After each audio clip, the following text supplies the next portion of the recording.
When I was a senior in high school, my art teacher, Mr. Shillelagh, introduced me to two picture books that would change the trajectory of my life.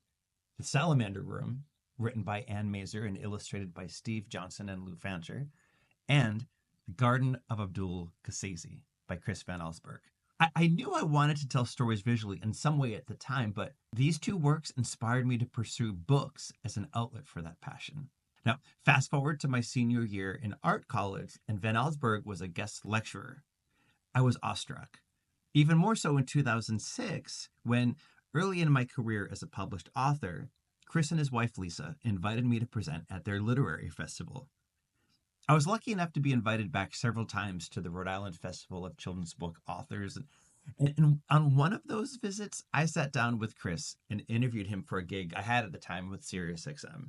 This week's episode of Origin Stories, we are going to hit the rewind button all the way back to 2013 and give that interview a listen. Let's learn about Chris Van Allsburg's origin story.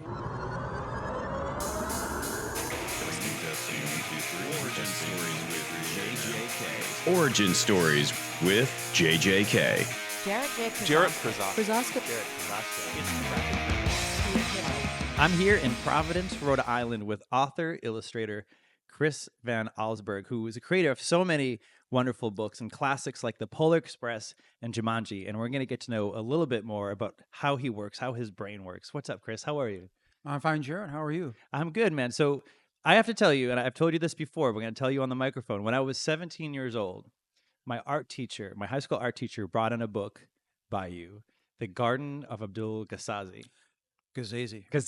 I've been saying it wrong all this time. Rhymes with crazy. Okay. Yeah. And I remember I was a 17-year-old who loved comics and comic books. And I saw that book. And I said, this book is amazing and beautiful. And it blew my mind. And it made me want to get into picture books. That's great. And that's the first picture book you had published, right? That's right. Right. And so before you were doing picture books, so you came into picture books a little bit later, but you were always an artist. You were always creating. Well, when I was a kid, I was an artist because I think all kids are artists because you love nothing like a new box of crayons and a bunch of paper. So I made art when I was a little kid. When I got into high school, I didn't make much art, really. Really? I did other things. I did as a maybe 9 or 10-year-old. I loved building model cars and model planes. So that was kind of art for me. But when I got to be a little older, I stopped making things with my hands and just started doing, schoolwork. But I got interested in art again then when I went to college. Wow. It's weird to even think of a Chris Van Allsburg that was not creating art. I feel like your name is so synonymous with these majestical worlds that you create. So so in college, I know you're making sculptures too. You studied sculpture in college. Well, when right? I got to college, I was with kids who actually had studied art a lot when they were in high school, and they drew very well. They could really draw pictures, and I just thought they were naturally talented, and it was a talent I didn't have. But because I made models when I was a kid, I was very good with my hands. I could build things. And so I was attracted to sculpture where I made things out of wood and clay and metal. And so that's what I did when I was in college. I studied sculpture and made sculpture. Well, eventually you got into you made the switch to creating picture books, to creating illustrations for the page. And a book that you're very well known for is The Polar Express, which has become a Christmas classic. But at one point, that book didn't exist, and it was an idea you had in your head and went from your mind to your hand to the paper. And how did that happen? Where did that come from? Well, The Polar Express is a little different from some of the other stories I've written because sometimes you have an idea for a story and you have to figure out what the tiny idea is, and you keep saying, well, if this happens, what happens next? Then what happens next? And when you do that, you actually discover a story. So with the Polar Express, it was a little different because as soon as I remembered, or I use the word remembered, but as soon as I thought of this idea of waiting for the sound of a bell, the story came to me more like something I remembered than something I made up. And And I wrote it quite quickly. It's probably the story that I spent the least amount of time because it was all there in my imagination. I didn't have to go look for it. Well, they say that about stories. If it's effortless, then then you're doing something right. It's just flowing out you. And sometimes you have stories that, man, like you can't crack the code for. I mean, I've had stories where they've been living in my sketchbooks for 10 or 12 years before they're ready to be written. And do you have any examples of that where it's a story and you couldn't crack it, and then eventually after 10, 15 years of thinking about the book, it happened? Well, I never really get so far into it that I feel like I've run into a wall. I sometimes will have ideas that start out with more like not so much a clear idea of what the story is, but a feeling about where the story takes place or the character who is in the story, and then trying to figure out what happens to the character when they're in that place.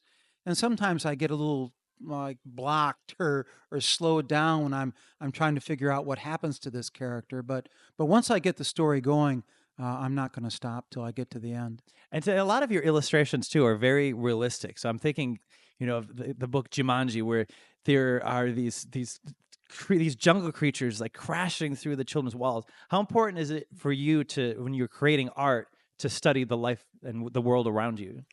Well, because I write stories which are thought of as fantasies, though some of them seem real to me, but they are fantastic.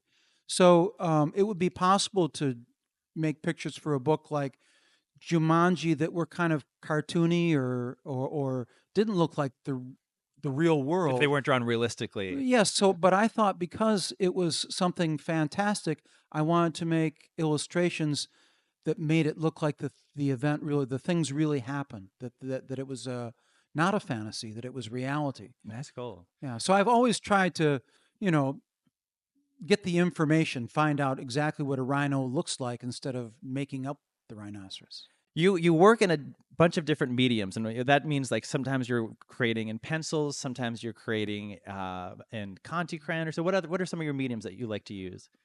Well, I use something a little bit different each time because one of the sort of pleasures, the things that make you happy it makes me happy when I'm making art, is discovering things. And you discover the different kinds of pictures you can make when you use different kinds of materials because you have to use them differently. So I use pen and ink, I use pastels, I use crayons, I use pencils. The book I'm working on now, I'm actually using watercolor. Oh, cool. That's very different for you. Well, it is because it's on a brush. It's not it's not on the end of a pencil point. So it's been tricky, but it's been interesting because I'm learning something. Now, last question, Chris. What was your most favorite thing to read when you were a kid? My favorite book? Yeah, favorite thing to read, anything. Well, the book I remember most clearly was Harold and the Purple Crayon. And there's not a great deal to read there, but the book left a strong impression on me because it's such a great idea. It's the idea of using a crayon, a purple one in this case, to create a world. And I suppose that sort of makes sense for someone who grew up to be an artist because that's what I do now. I use a crayon to make my own world. That makes perfect sense. Chris, it's been such a pleasure to chat with you, man. Oh, my pleasure. I hope that you enjoyed this origin story. Again, I'm Jarrett Krosoczka. Please find me at studiojjk.com or anywhere on social media via @studiojjk. If you'd like to support the show, please write a review, tell all of your friends about the pod, or you can visit studiojjk.com/shop. And to thank you for listening and supporting the show via my shop, use code PODCAST to receive 10% off your order.